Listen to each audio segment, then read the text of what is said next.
This is the lecture for Lab 10, Selective and Differential Media. The purpose of this lab is to describe the purpose of selective media, describe the purpose of differential media, and to be able to interpret growth results on selective and differential media. There are three different types of media that we will be using in this lab. First is all-purpose media. An example of all-purpose media is TSA, which we have been using so far. And all-purpose media means that it provides the nutritional requirements for most bacteria. So all bacteria should be able to grow well on all-purpose media. Selective media is a different type of media, and this is media that will select for certain types of bacteria. So it will promote the growth of some types of bacteria and inhibit the growth of others.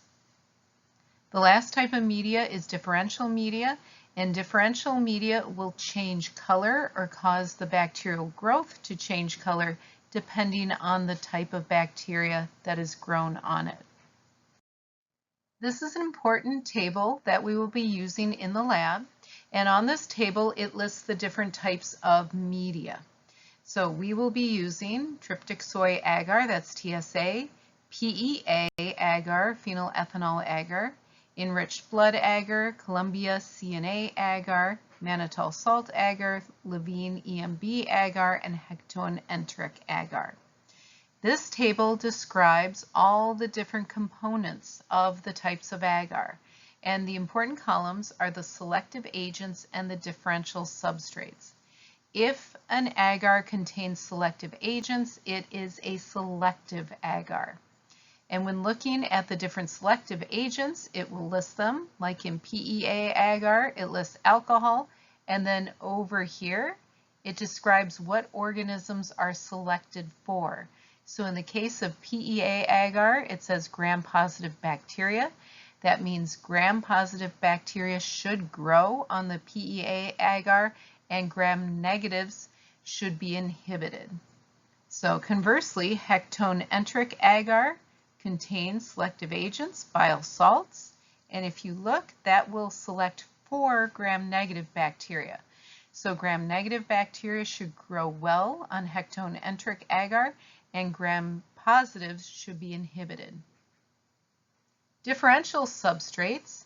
If a media contains differential substrates, then it is considered differential media. So on this, the first one is the blood agar. Blood agar contains red blood cells, and that will allow you to determine the hemolytic abilities of the bacteria that are grown on that agar. If an agar, like CNA agar, contains both selective agents and differential substrates, then it is considered both selective and differential.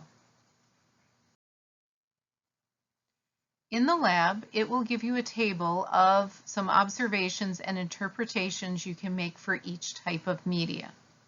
For the first type of media, PEA, PEA is a selective type of media. So if it exhibits good growth, that indicates that your bacteria is probably gram-positive. If the bacteria shows poor growth or no growth, it is a probable gram-negative. One of the important things I want to point out is that you should always compare the growth on the media that you're testing, like the PEA media, to a all-purpose media. So this would be the TSA. Because one of the important points is that, especially for selective media, it can inhibit growth. That doesn't necessarily mean absolutely no growth. So on the regular agar, the all-purpose agar, the gram-positive grows about that much, the gram-negative grows about that much. So when you compare to the PEA agar, you can see that here the gram-positive grew well, especially compared to the control, and the gram-negative was inhibited compared to the control. So even though it shows a little bit of growth, it is definitely inhibited. So that indicates that this was selected against because it's a gram-negative, and this grew well, so it was selected for, and it's a gram-positive. The important information you can get from blood agar relates to hemolysis of red blood cells. If the bacteria grow on the blood agar and there is no change in the agar, no halo, it is considered gamma hemolysis, which means there is no hemolysis of the red blood cells. If you see what we call a halo, a yellow clearing around the colonies, that is a clear halo. That's considered beta hemolysis, and that is complete hemolysis, complete lysis of the red blood cells. If instead you see sort of a greenish or lighter discoloration around the colonies, that is a green halo. That's alpha hemolysis. That is incomplete hemolysis. So this is an example too. This is a gamma streaked in with gamma hemolytic bacteria. This is beta hemolysis streaked with a beta hemolytic bacteria, and this is a gamma. For CNA agar, there are two things for you to look at. First is growth, and then hemolysis. So you'll be looking at two different pieces of data. So with growth, if there is no growth on a CNA agar, then it is interpreted to be a probable gram-negative. If there is growth, then it's a probable gram-positive. Also, you will look for hemolysis using the same interpretation as the blood agar. For mannitol salt agar, you are looking for the presence or absence of growth and also the color of those colonies. So there could be no growth, but if there is growth, that growth may be yellow or have a yellow halo, and if it doesn't have a yellow halo and grows, then that is another interpretation. So here's an example of mannitol salt agar. So of course up here there is no growth. Here there is growth, but it's whitish. And here is growth that turned the agar yellow. So those are your three basic results that you can see. For EMB, of course, you're looking for the presence of growth or no growth.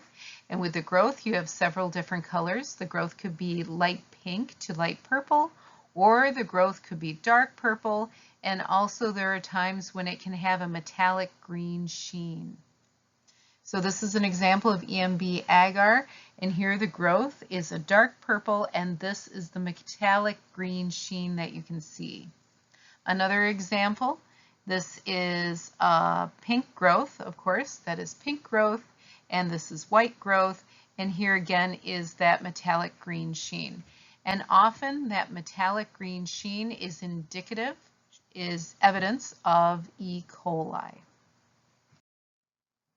With Hektoen Enteric agar, there are a lot of different things that you need to be looking at. Of course, there's whether it grows or not.